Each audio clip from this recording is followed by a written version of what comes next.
अवधूत चिंतन श्री गुरुदेव दत्त. श्री स्वामी समर्थ. माझ्या स्वामी भक्ती चॅनलमध्ये सर्वांना नमस्कार. यावर्षी मोहिनी एकादशी व्रत हे रविवार दिनांक 19 मे 2024 रोजी वैशाख शुक्ल एकादशीच्या दिवशी पाळण्यात येणार आहे. या दिवशी काही खास उपाय केल्याने तुमचं नशीब बदलू शकतं. तर कुठले ते 5 उपाय आहेत ते मी तुम्हाला सांगणार आहे. यामुळं तुमचे ज्या काही संकट आहेत, काही समस्या आहेत, त्या सर्व दूर होणार आहे. तुमच्या 7 पिढ्यांचं दारिद्र्य या उपायाने नष्ट होणार आहे. एवढा हा महत्त्वाचा असा हा दिवस आहे. या दिवशी कुठले व कसे उपाय करायचे आहे हे मी तुम्हाला या व्हिडिओत सांगणार आहे. ते जाणून घेण्याआधी तुम्ही माझ्या स्वामी भक्ती चॅनलला सबस्क्राईब नक्की करा. तर चला जाणून घेऊ. बघा, एकादशी म्हटलं तर वर्षभरात 24 एकादशी येत असतात.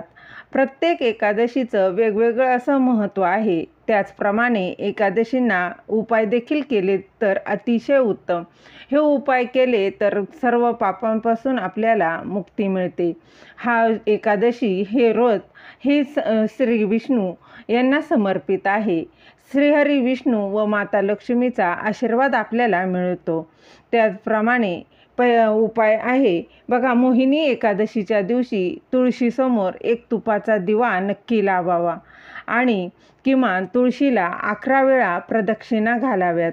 हा दिवा तुम्ही सकाळी लावू शकता किंवा संध्याकाळी तुम्हाला जेव्हा जमेल तेव्हा तुम्ही तुळशीसमोर एक दिवा लावायचा आहे आणि 11 प्रदक्षिणा देखील मारायच्या आहे. त्याचबरोबर एवढंच नाही तर या दिवशी तुम्हाला पिंपळाच्या झाडाला जल अर्पण करून तुम्ही जर एक दिवा लावला आणि प्रदक्षिणा मारल्या, 11 मारल्या तरी काहीच हरकत नाही. 108 तुम्हाला जेवढ्या शक्य होतील तेवढ्या प्रदक्षिणा नक्की माराव्यात. हा या उपायाने अतिशय फळ देणारा असा हा उपाय आहे. त्याचबरोबर मोहिनी एकादशी या दिवशी श्रीहरी विष्णूंच्या मंदिरात जाऊन श्रीहरी विष्णूंना पिवळी फळे, कपडे आणि पिवळी फुले देखील अर्पण करावी आणि दक्षिणावर्ती शंखाची विधिवत पूजा केल्यास लाभ होतो. दक्षिणावर्ती शंख जर तुमच्या घरात असेल तर त्याची देखील तुम्ही विधिवत पूजा करा. त्याला देखील एक पिवळं फूल अर्पण करा. असं केल्याने शुभ फळ मिळतं. त्याचबरोबर श्रीहरी विष्णूंना पिवळ्या रंगाच्या वस्तू अर्पण केल्यानं अतिशय फलदायी ठरतं. त्यांना पिवळे वस्त्र, त्या दिवशी तुम्ही पिवळ्या रंगाचं काही यथाशक्ती जसं शक्य होईल तसं दान देखील केलं तरी देखील चालणार आहे.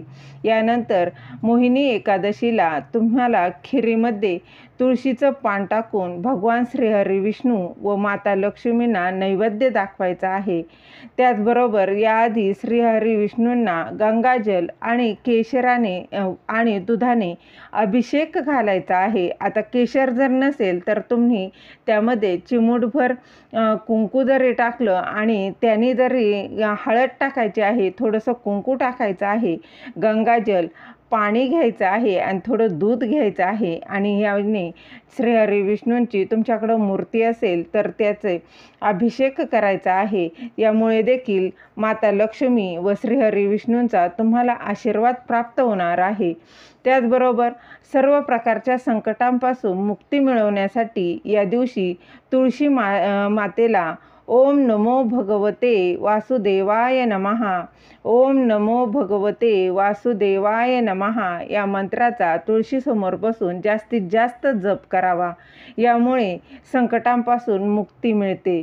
तसेच या दिवशी पिवळ्या फुलांनी श्रीहरी विष्णूंची पूजा नक्की करावी. तसेच विवाह योग लवकर येण्यासाठी, ज्यांचे लग्न जमत नाही त्यांच्यासाठी मनासारखा जोडीदार मिळावा यासाठी देखील तुम्ही विवाह योग्य व्यक्तींनी आपल्या मनोकामना आणि लवकर विवाहासाठी प्रार्थना नक्कीच करावी. श्रीहरी विष्णू तुमची इच्छा नक्कीच पूर्ण करतील. झालेली सेवा महाराजांच्या चरणी अर्पण करते. दिलेली माहिती तुम्हाला आवडली असेल तर लाईक करा, शेअर करा, सबस्क्राईब करायला विसरू नका. श्री स्वामी समर्थ. जय जय स्वामी समर्थ.